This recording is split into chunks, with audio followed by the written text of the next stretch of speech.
Welcome back to अमृत की पाठशाला। तो आज की इस वीडियो में हम लोग फिर से आज एक नए टॉपिक को पढ़ेंगे और वो टॉपिक है socio religious reforms in 19th century. 19वीं सदी में जो एक सामाजिक और धार्मिक जो सुधार हुआ था उसके बारे में आज हम लोग इस वीडियो में पढ़ेंगे। तो हमेशा की तरह पहले हम इस टॉपिक के पूरा इंट्रो देखेंगे कि इस टॉपिक की शुरुआत कहाँ से हुई, किसने हुई, किस वजह से हुई, किसने किया, कैसे किया, पहले ये जानेंगे। उसके बाद इसके अंदर जो सब टॉपिक है किसी पर्सन के बारे में कि उन्होंने क्या सुधार किए, क्या उन्होंने किया, उसके बाद कौन सा आदमी आया, क्या उन लोगों ने किया। तो पहले इंट्रो, फिर उसके अंदर जो कोई व्यक्ति होगा उसके बारे में देखेंगे कि उसने सुधारने के लिए क्या किया। उसके बाद हम लोग इस टॉपिक से जुड़े हुए जितने भी इंपॉर्टेंट क्वेश्चंस हैं, ऑब्जेक्टिव क्वेश्चंस हैं, जो सारे गवर्नमेंट एग्जाम, चाहे वो पीसीएस एग्जाम हो, चाहे वो कोई भी स्टेट लेवल एग्जाम हो, सबके लिए काम आएगा, तो वो हम देखेंगे। तो वीडियो स्टार्ट करने से पहले जितने भी लोग देख रहे हैं पहले जाके वीडियो लाइक करो, चैनल को सब्सक्राइब करना मत भूलना और वीडियो को ज़्यादा से ज़्यादा शेयर करो। जितने भी नए लोग हैं मैं उनको ये बता दूँ कि इस चैनल पर जो आप जाके यूट्यूब पे 3-4 चैनल सर्च मारते हो, रीजनिंग के लिए अलग, मैथ्स के लिए अलग, रीजनिंग के लिए अलग, आप लोग इस चैनल पे आप लोगों को एक जगह सारा कंटेंट बिल्कुल एग्ज़ाम ओरिएंटेड मिलेगा, तो आपको कोई भी प्रॉब्लम नहीं होगी। तो चलिए शुरू करते हैं। तो क्या लिखा हुआ है? Socio religious reform in 19th century. 19th century में सामाजिक और धार्मिक जो रिफॉर्म, सुधार किया गया, उसके बारे में हम लोग आज पढ़ेंगे। तो पहला इसमें क्या है? तो पहला पॉइंट, ये एक तरह से नोट्स है। जो भी लोग वीडियो देख रहे हैं चाहे तो वो इस टॉपिक के बारे में जानने के लिए इसको लिख सकते हैं, या आपको एक तरह से कंप्लीट आपको बेसिक अंडरस्टैंडिंग देगा इस टॉपिक के बारे में। तो पहला पॉइंट क्या है? पहला पॉइंट है कि 19th सेंचुरी। तो ये पूरी कहानी है 19th सेंचुरी की शुरुआत से।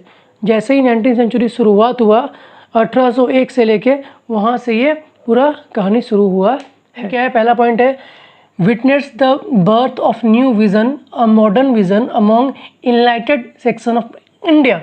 मतलब यहाँ से क्या हुआ, यहाँ से एक जन्म हुआ। तो इसमें पहला पॉइंट क्या हुआ, यहाँ पे लिखा हुआ है जन्म हुआ। ठीक है, किसका? एक नई सोच का, एक नए नज़रिया का। 19th सेंचुरी में क्या हुआ, शुरुआत में ही एक जन्म हुआ, एक नए नज़रिया का, एक नए विज़न का। किसके बीच में? इनलाइटेड, जो लोग इस बात को समझ चुके हैं कि जो ब्रिटिश है वो कुछ ब्रिटिश मिलके पूरे इंडिया के लोगों पर राज कर रहे हैं, और हम चाहे तो इन ब्रिटिश को हटा सकते हैं, क्योंकि ये जो ब्रिटिश इंडिया में राज कर रहे हैं वो इंडिया में जो समाज में जो कमियां हैं, जो वीकनेसेस है, उसका फ़ायदा उठा के ब्रिटिश इंडिया में जो है राज कर रहे हैं। तो वो लोग जिनको ये बात समझ में आई, यूनाइटेड लोग जिनको ये समझ में आई, उनको क्या हुआ, एक मॉडर्न विज़न थे। ये स्पेशली बंगाल से जुड़े हुए थे। इन लोगों ने वेस्ट में जाके पढ़ाई की थी। अपनी पढ़ाई जो है वहाँ पे पूरा उन लोगों ने अलग अलग सब्जेक्ट्स का, अलग अलग लैंग्वेजेस का ज्ञान लिया था। और जब वो इंडिया में आए तब उनको समझ में आया, जब उन लोगों ने उस मॉडर्न एजुकेशन को के नज़रिए से इंडिया को देखा, तब उनको समझ में आया कि कुछ ब्रिटिश जो है पूरे इंडिया पे राज कर रहे हैं, क्योंकि इंडिया का समाज जो है वो बटा हुआ है, सोच अलग अलग थी, अलग अलग लोगों की ज़रूरतें अलग अलग थी, जिसकी वजह से उनमें एकता नहीं बन पा रहा था। उसके बाद क्या हुआ कि ये कौन थे? तो मोस्टली मूवमेंट, जो ये रिफॉर्म मूवमेंट हुआ, mostly affected the intellectuals and middle class people. ये जो मूवमेंट था ये मोस्टली किसको अफेक्ट किया? तो ये मोस्टली अफेक्ट किया इंटेलेक्चुअल्स, बुद्धिजीवी और मिडिल क्लास पीपल को। जो लोग वेस्टर्न एजुकेशन प्राप्त करके आए थे, जो वेस्ट में जाके पढ़ के आए थे, वहाँ पे पूरा अध्ययन करके आए थे, तो उन लोगों को एक तरह से बोला गया, नाम दिया गया इंटेलेक्चुअल्स। ठीक है, तो जो ये मूवमेंट था, रिफॉर्म मूवमेंट, ये सबसे ज़्यादा किसको अफेक्ट कर रहा था? उन इंटेलेक्चुअल्स को और मिडिल क्लास पीपल को। जो गरीब लोग थे और जो ऑर्डिनरी क्लास थे वो इस मूवमेंट से दूर ही थे, उनका इस मूवमेंट से कोई मतलब नहीं था। इसके बाद क्या है थर्ड पॉइंट, कि जितना भी all socio religious reforms whether by Hindu, Muslim, Sikh, Parsi aimed at modern education fighting social evil practices. यहाँ से क्या मतलब निकला कि जितना भी सामाजिक और धार्मिक रिफॉर्म हुआ, चाहे वो हिंदू के द्वारा किया गया हो, चाहे वो मुस्लिम के द्वारा किया होगा, चाहे वो सिख के द्वारा किया हो गया हो, चाहे वो पारसी के द्वारा किया गया हो, सबका एम यही था कि क्या था, सबका एम था मॉडर्न एजुकेशन की। अब लोगों में जो है धीरे धीरे मॉडर्न एजुकेशन को दिया जाए, उनको मॉडर्न एजुकेशन के बारे में बताया जाए, जो मॉडर्न वेस्टर्न एजुकेशन है वो उनको सिखाया जाए, ताकि जो उनकी सोच है वो थोड़ी चेंज हो और वो ब्रिटिश को एक अलग नज़रिए से देख सके। दूसरा पॉइंट क्या था कि फाइटिंग सोशल इविल प्रैक्टिसेस। उस समय जो समाज में सामाजिक बुराइयां, ठीक है, वो जो फैल रखी थी उसको ठीक करने के लिए ये रिफॉर्म किया गया था। सामाजिक बुराइयां कौन थी? जैसे सती सिस्टम था, ठीक है, 1829 में, विडो रीमैरिज एक्ट 1856 में। इविल प्रैक्टिसेस फैल रखा है, उनको भी ठीक किया जाए। तो चाहे कोई भी मूवमेंट किया, चाहे वो हिंदू की तरफ अगर मूवमेंट किया जा रहा हो, चाहे मुस्लिम के द्वारा किया जा रहा हो, चाहे वो सिख के द्वारा किया जाओ, चाहे पारसी के द्वारा किया गया हो, सबका एम था कि लोगों को मॉडर्न एजुकेशन दिया जाए, ताकि उनका जो सोच है वो थोड़ा रेशनल हो, मतलब वो तर्क संगत से क्या करे, अब एक नया नज़रिया लाए किसी चीज़ को देखने का, ताकि सुधार हो सके। इसके बाद क्या है, movement use the tool of modern education to awaken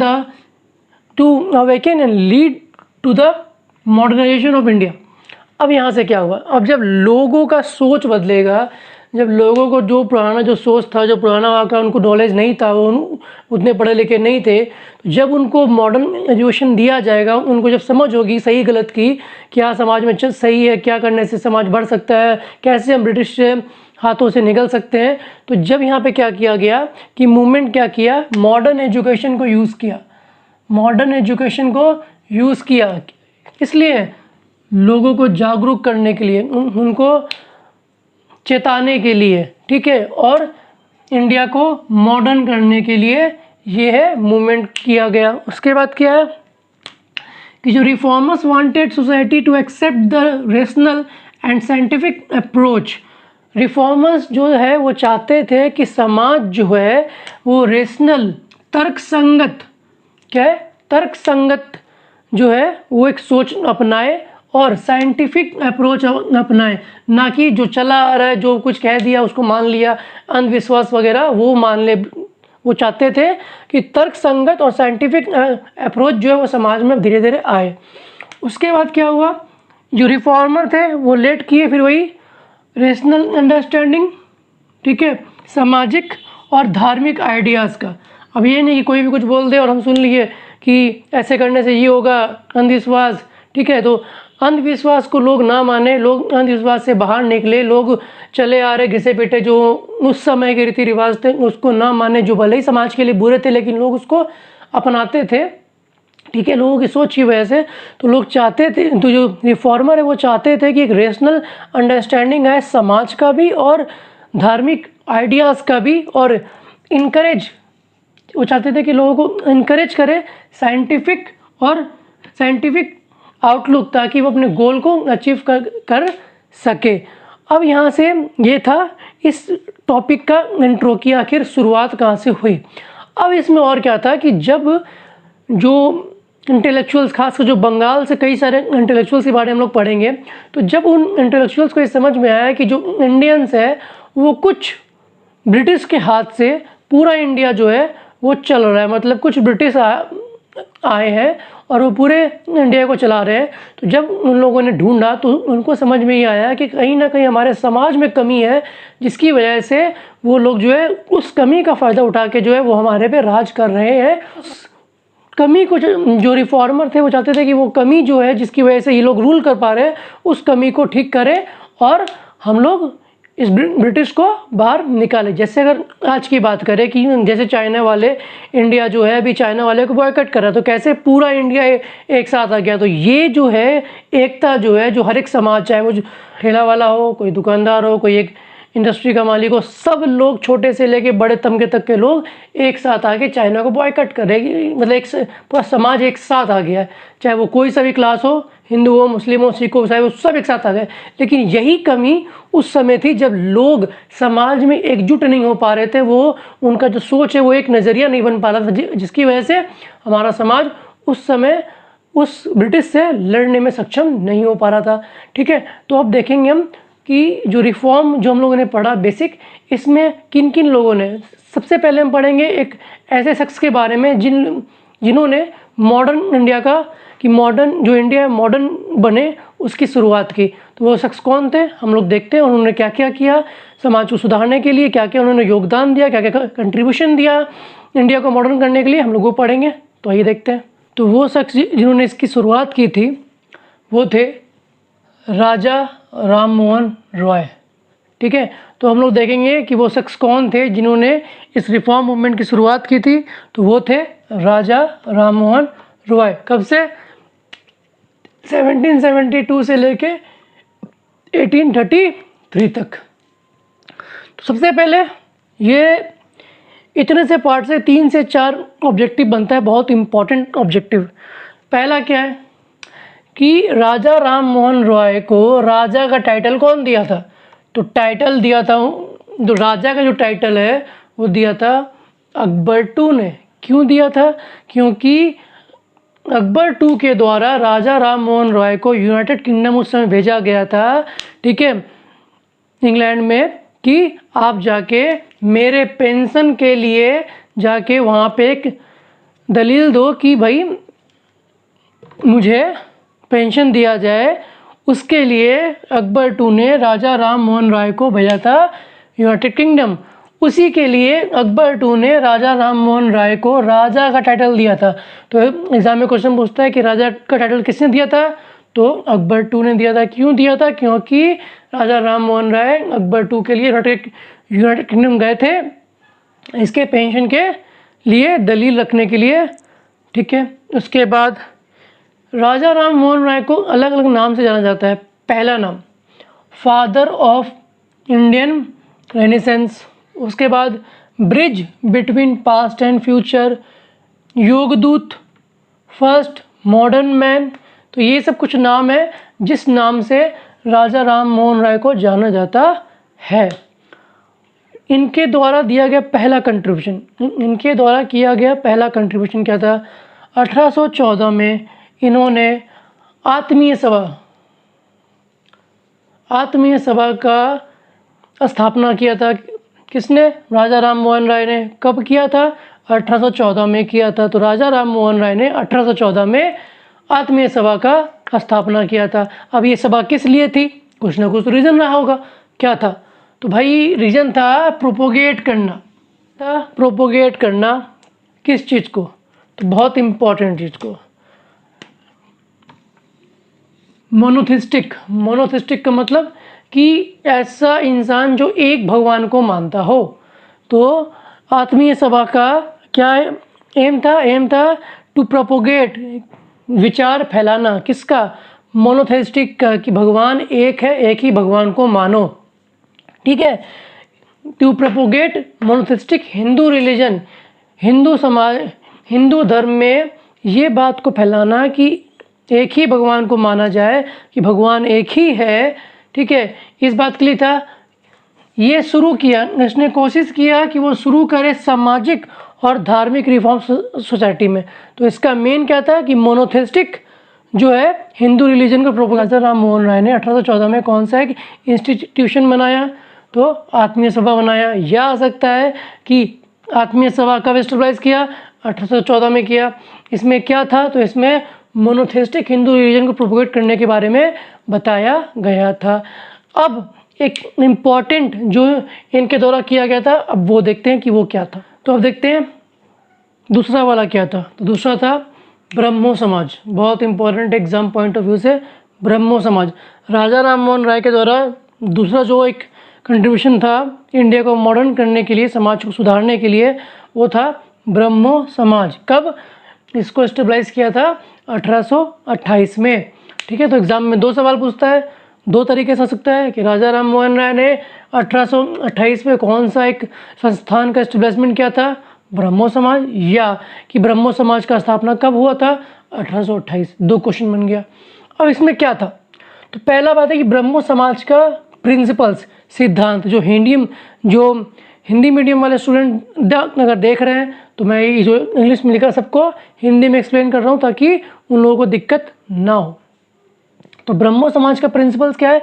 सिद्धांत। तो पहला सिद्धांत देखते हैं क्या है। Believe in monotheism and to free Hinduism from evils.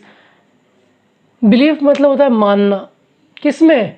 Monotheism मतलब कि भगवान एक है या एक ही भगवान है, इस बात को मानना। क्या मानना? कि एक ही भगवान को मानना, ठीक है। और क्या था? हिंदुइज्म मतलब जो हिंदुत्व है, ठीक है, जो हिंदू धर्म है उसको सारी बुराइयों से ख़त्म करना, मतलब हिंदू धर्म में से सारी बुराइयों को निकाल देना और एक भगवान को मानना कि भगवान एक ही है। ये था इसका पहला सिद्धांत। दूसरा क्या था?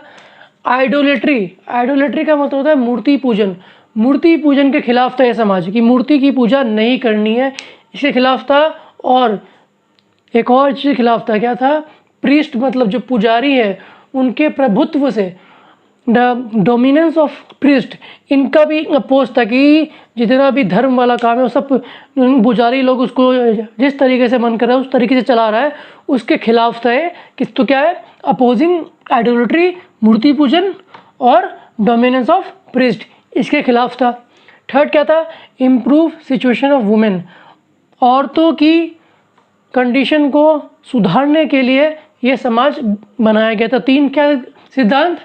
एक भगवान को मानना या भगवान एक ही है, ये सोच बनाना, और हिंदू धर्म को सारी बुराइयों से निजात दिलाना। दूसरा क्या था? मूर्ति पूजन के खिलाफ था, और प्रीस्ट का जो प्रभुत्व था, डोमिनेंस था, उसके खिलाफ था, और औरतों के कंडीशन को या सिचुएशन को ठीक करने के लिए था। ये था तीनों इसका प्रिंसिपल, सिद्धांत, जिस पे ये समाज बनाया गया था। नेक्स्ट पॉइंट क्या है? It denied idolatry. इस समाज ने मूर्ति पूजन को साफ मना कर दिया कि मूर्ति की पूजा कोई नहीं करेगा। And praised universal worship. और इन लोगों ने क्या लोगों को बढ़ाया, क्या लोगों को बताया कि यूनिवर्सल वर्शिप करो। उसके बाद क्या था? It was a community of people. एक लोगों का समुदाय था, ये जो ब्रह्मो समाज है एक लोगों का समुदाय था जो मानते थे भगवान की यूनिटी में, ठीक है। मतलब कि अब 4 तरह के भगवान, 5 तरह के भगवान को ना मानकर एक ही भगवान को मानो कि भगवान एक ही है और वो सर्वोपरि है। तो ये था कि ब्रह्मो समाज एक ऐसा समुदाय था लोगों का जो मानते थे भगवान की यूनिटी में, और वो क्या करते थे? Lived apart from idolatry. मूर्ति पूजन से ये समाज दूर रहता था। मतलब इस समाज के लोग मानते थे कि भगवान एक ही है, यूनिवर्सल वर्शिप में बात मानते थे, और साथ में मूर्ति पूजन से दूर रहते थे। उसके बाद क्या था कि there was no place for social custom और रिचुअल्स।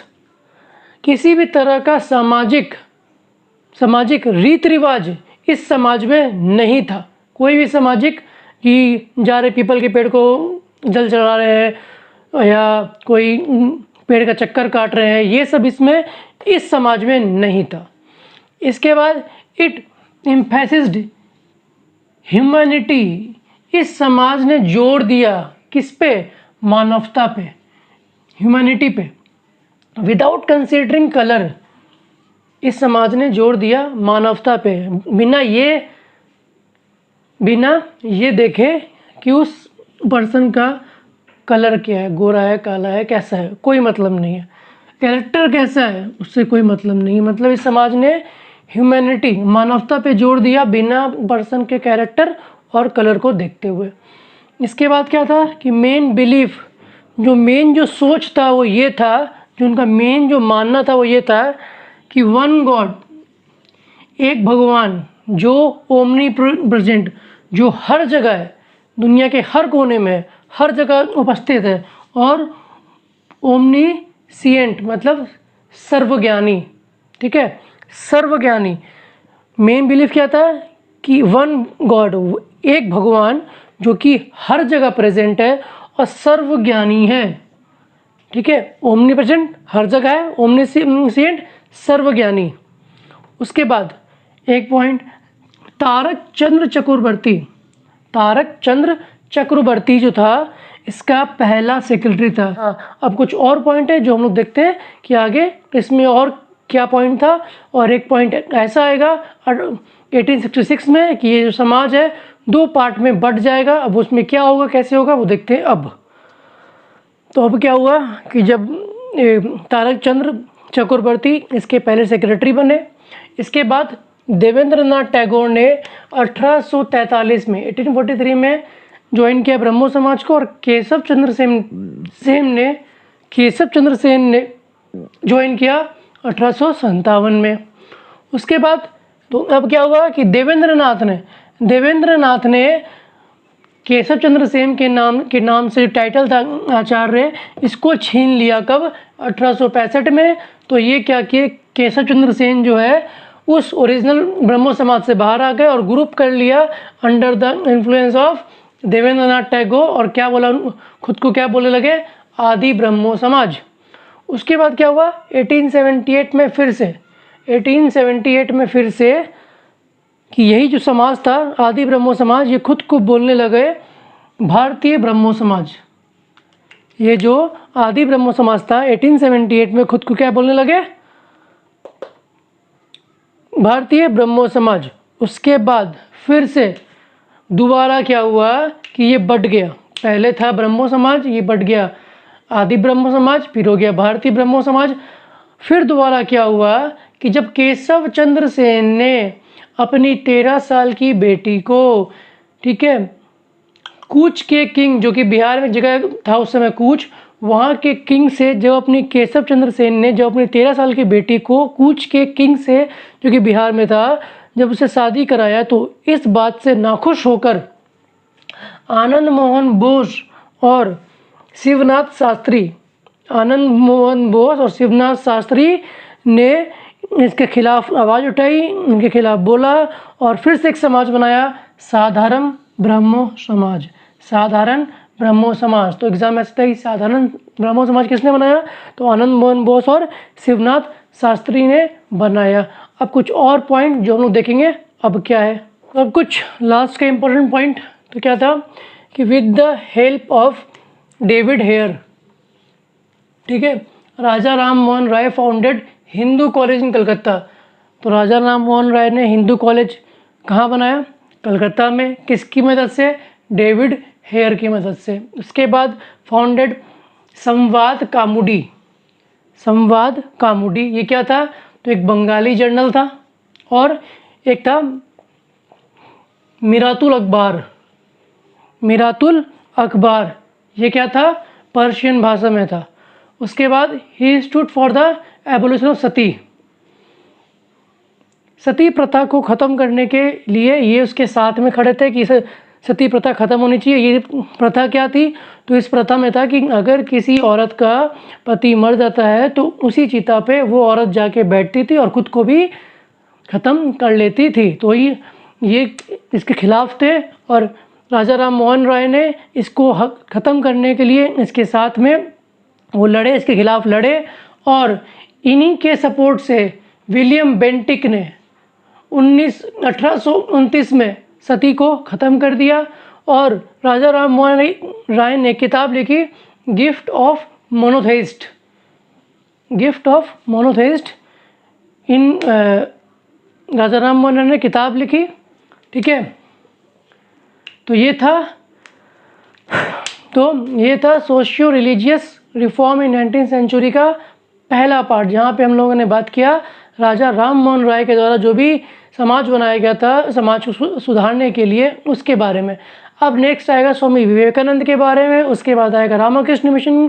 तो यहाँ पे 2-3 अभी और जो लोग आएंगे जिन्होंने समाज को सुधारने के लिए 19th सेंचुरी में बहुत सारे काम किए, ताकि समाज जो है वो जो उस समय का समाज जहाँ पे बिखरा हुआ था, जहाँ पे लोगों में असमानताएं थी, वहाँ के लोगों में उतना सोच नहीं था, मॉडर्न एजुकेशन की कमी थी, उन सभी चीज़ों को, कमियों को दूर करने के लिए जो अलग अलग जो महान व्यक्ति आए थे, उन लोगों के बारे में हम आगे वाले पार्ट में पढ़ेंगे। तो इस वाले पार्ट में हम लोगों ने ये पढ़ लिया।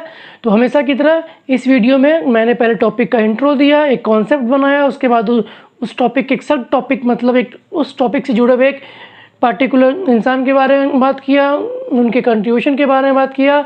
आगे 2-3 पार्ट और वीडियो आएगा जिसमें हम बचे हुए और पार्ट को देखेंगे और उसके बाद फाइनल जो वीडियो आएगा उसमें इस टॉपिक से जुड़ा हुआ जितना भी MCQ वो प्रीवियस IAS एग्ज़ाम में आ रखा हो, प्रीवियस BPSC एग्ज़ाम में आ रखा हो, चाहे प्रीवियस UPPSC एग्ज़ाम में आ रखा हो, तो किसी भी स्टेट सर्विस कमीशन में आ रखा हो, SSC एग्ज़ाम में आ रखा हो, इस टॉपिक से जुड़ा हुआ जितना भी MCQ इम्पॉर्टेंट है वो सारा मैं डिस्कस करूँगा, ताकि इस टॉपिक से अगर कोई भी एक क्वेश्चन एग्ज़ाम में आए तो वो किसी भी स्टूडेंट का एक क्वेश्चन भी ना रह जाए। तो वो सारा जितना भी क्वेश्चन है अलग अलग बुक से मैं कलेक्ट करके एक वीडियो में डाल दूंगा लास्ट वाले वीडियो में। तो जितने भी लोग देख रहे हैं प्लीज़ जाके पहले वीडियो को लाइक कर देना और चैनल को सब्सक्राइब करना मत भूलना, क्योंकि अगर आप यूट्यूब पे कोई भी एग्ज़ाम की तैयारी कर रहे हो तो आप जाके यूट्यूब पे पहले हिस्ट्री के अलग, GS के लिए अलग, मैथ्स के लिए अलग अलग चैनल पे जाके टाइम पास करते होंगे। तो इस चैनल पे आपको कंप्लीट कंटेंट, कहीं जाने की ज़रूरत नहीं है, आप यहाँ पे आओ, आराम से वीडियो देखो और सारे क्वेश्चंस आपको मिल जाएंगे जो आपको एग्ज़ाम में आता हुआ दिखेगा। कहीं जाने की ज़रूरत नहीं, कहीं टाइम पास करने की ज़रूरत है नहीं, आराम से यहाँ पे देखो, सारा कंटेंट लो और उसको यूज़ करो। और जो भी कमी लगे, अगर कुछ छूट गया तो प्लीज़ मुझे कमेंट में बताएं कि ये पॉइंट छूट गया, ताकि मैं उसको आगे वाले वीडियो में ऐड कर दूँ। तो मिलते हैं नेक्स्ट वीडियो में, और नेक्स्ट वाला वीडियो बहुत इंपॉर्टेंट है तो कोई भी मिस ना करे, ठीक है। तो थैंक यू, मिलते हैं नेक्स्ट वीडियो।